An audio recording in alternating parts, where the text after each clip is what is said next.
Greetings, this is Paul the Poke from PaulthePoke.com. I got some breaking news from today. The UN Security Council unanimously votes for a ceasefire in Gaza. Scripture reference Zechariah 12, verses 1 through 4, the oracle of the word of the Lord concerning Israel. Thus declares the Lord, who stretched out the heavens and founded the earth and formed the spirit of man within him. Behold, I'm about to make Jerusalem a cup of staggering to all the surrounding peoples. The siege of Jerusalem will also be against Judah, be in the south of Jerusalem. On that day, I will make Jerusalem a heavy stone for all the peoples. All who lift it will surely hurt themselves, and all the nations of the earth will gather against it. On that day, declares the Lord, I will strike every horse with panic and its rider with madness. But for the sake of the house of Judah, I will keep my eyes open when I strike every horse of the peoples with blindness. So our armies surrounding Jerusalem, no, they're not. But today could be a pivotal point that is pointing toward the world coming against Jerusalem with the vote that took place today in the United Nations Security Council. So the prophet spoke of a time when Israel would be isolated against the world. And at this time, under the current Biden administration, Israel has no support. And so is this the first step that we're seeing toward this happening? Now, clearly, if Trump is reelected as president, that would change. But if Biden were to be reelected, kind of see where we're going. And at some point, I mean, Jesus quoted it in the Gospels that Jerusalem would be surrounded. Isaiah talks about it. Just read something out of Zechariah. So there are plenty of places that point to the idea that Israel will be isolated against the world. And with today's vote, it was unanimous, 14 in favor, 0 against. 1 voted in abstention. That would be the United States. The UN Security Council has adopted a resolution demanding an immediate ceasefire in Gaza and the immediate unconditional release of all hostages. And if they don't do it, it's a crime against humanity, says the Grand Poobah of the United Nations. So my guess is nothing will happen. They'll keep fighting, and they will not release the hostages. That's my initial reaction to all of this. I guess I'll find out if that's accurate or not, but I'll stick my neck out there on this one. Now, if you want to listen to this, little fella here from Japan read this, you can. And the thing that was very interesting is when he's finished reading, let's just go ahead and through. The result of the voting is as follows: 14 votes in favor, 0 vote against, 1 abstention. The draft resolution has been adopted. Look at everybody clapping. And the whole house was clapping. They were very excited about it. Look at them. If they show our little ambassador there from the United States, she was clapping too, although they didn't get that on camera. I've seen pictures of it. Although she did not vote, she was applauding the resolution. And here's for those of you who want to see the specific resolution, there she is.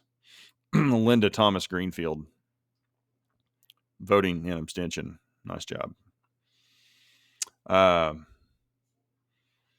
Highlights: 14 zip, 1 abstention. We've covered that. Immediate release of hostages for ensuring humanitarian access to Gaza.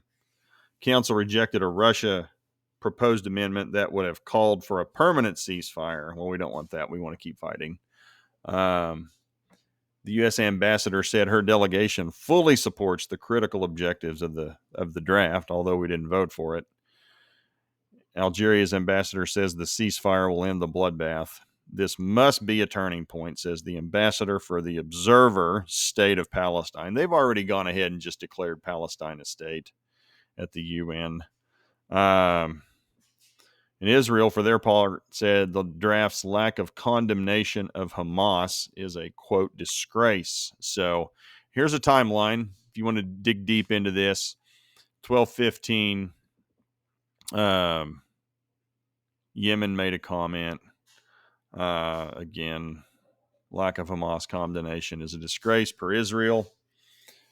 Gaza's ordeal must end now, says the state of Palestine.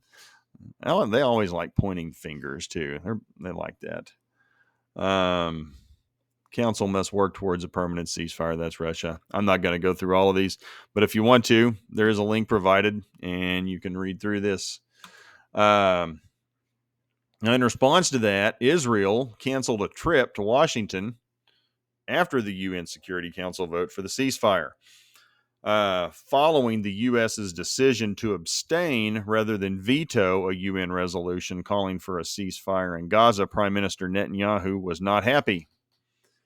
And Netanyahu has scrapped the scheduled Israeli delegation visit to Washington, D.C. this week, which was intended for discussions on Rafah invasion strategies. So they're not sending their people to D.C. Okay. Also, Vice President Harris has weighed in on the issue. Now, she and the administration have been clear. The invasion of Rafah would be a, quote, huge mistake. She says, I'm not ruling out nothing in regards to consequences to Israel. So, and the thing that boggles my mind, how she can go out there and be critical of Israel in light of what happened on October 7. She's married to a Jewish man, Douglas Emhoff. Just pointing out a fact. Now, for those of you who want to get a real breakdown of analysis here, Kamala Harris warns against an Israeli offensive in Rafah.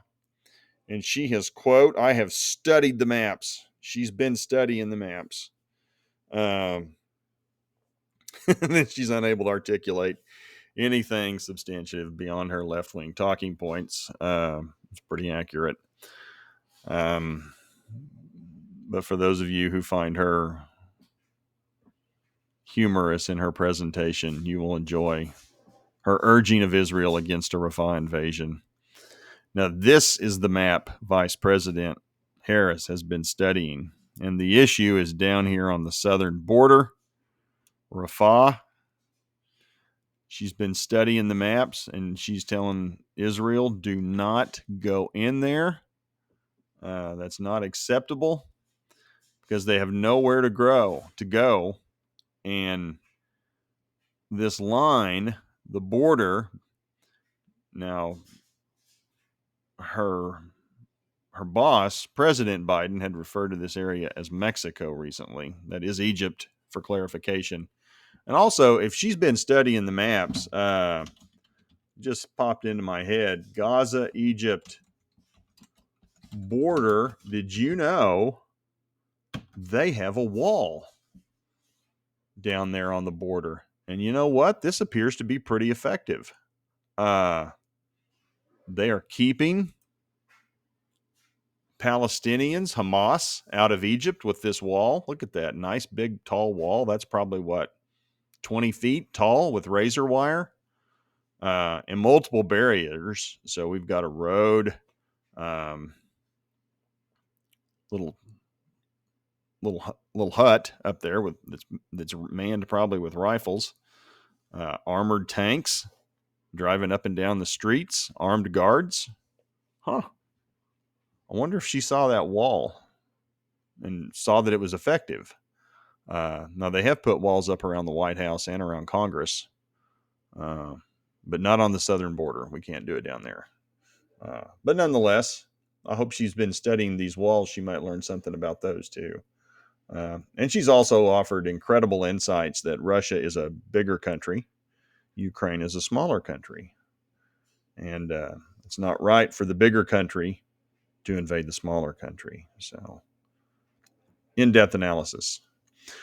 And this map is credited to War Mapper from Twitter.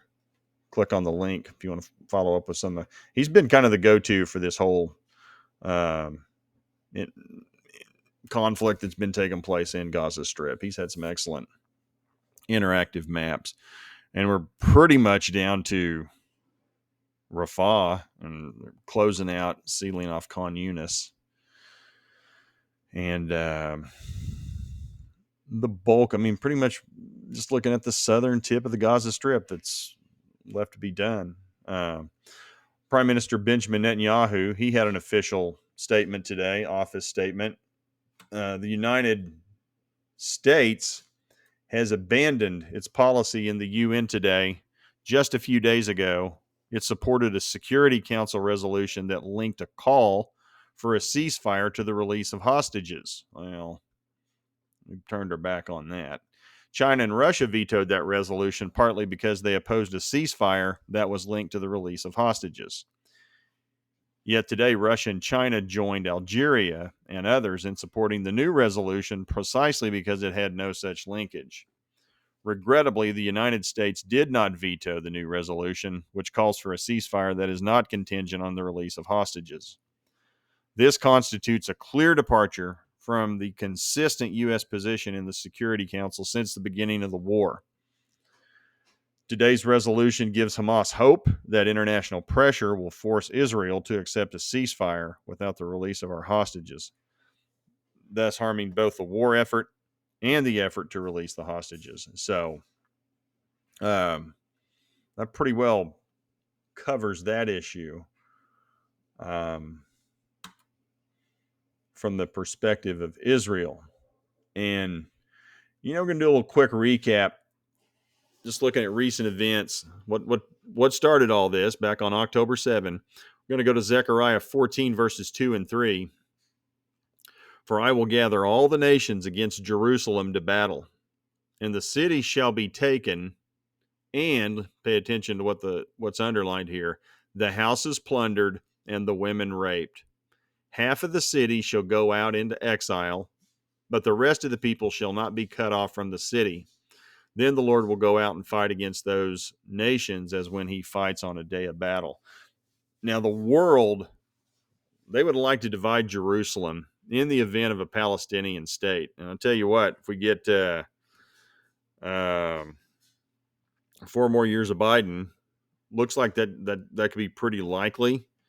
And everybody wants to make East Jerusalem the capital of what would be a Palestinian state.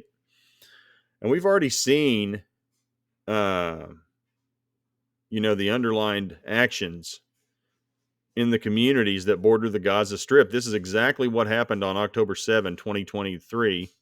The houses plundered and the women raped. I mean, that has happened. I mean, that's what Zechariah says will happen again in the future in Jerusalem. And at some point, Jerusalem will be surrounded by armies. And, we talked about that too. Judah's included in the south as well, and that was from our initial scripture.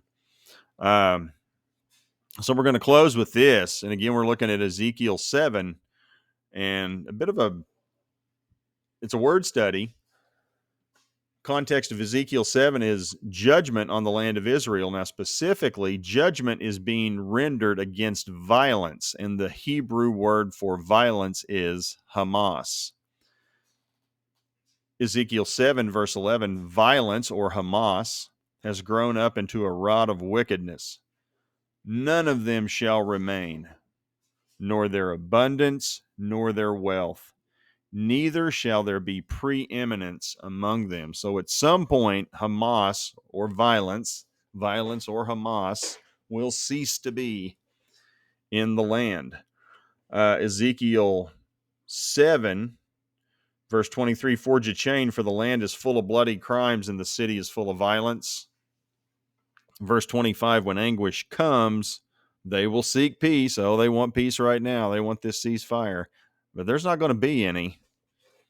And if you listen to Netanyahu, he's pretty committed to going into Rafah and finishing the job. And so, it makes you wonder, are we witnessing the ultimate fulfillment of this prophecy? Now, time's going to tell on that. But I can tell you in the north, Israel is putting up communication towers, and they're making it clear we are here to stay. And they're placing towers in the northern part of the Gaza Strip for communication purposes. So we'll see. If you're interested in this, please feel free to share with others at PaulthePoke.com. Makes me wonder if we're about to be on the verge. I suspect we are, be on the verge of a lot of news with the spring feasts coming. Things tend to ramp up in and around the feasts, and it's kind of like birth pangs. Those events are beginning sooner and sooner and lasting longer and longer around the feasts, kind of like birth pangs. So they're becoming more intense and more frequent with each passing day. So appreciate you guys following along. If you are not a member or a subscriber to the website, type your email address in here and hit subscribe. And you'll be notified every time we put something out. And I'll tell you what, these things can kind of snowball, and news can come quickly and rapidly. It's amazing how fast some of these things can happen. So appreciate you guys following along. Please feel free to share with others. Get the word out. Time's closing down. Talk at you later. Bye.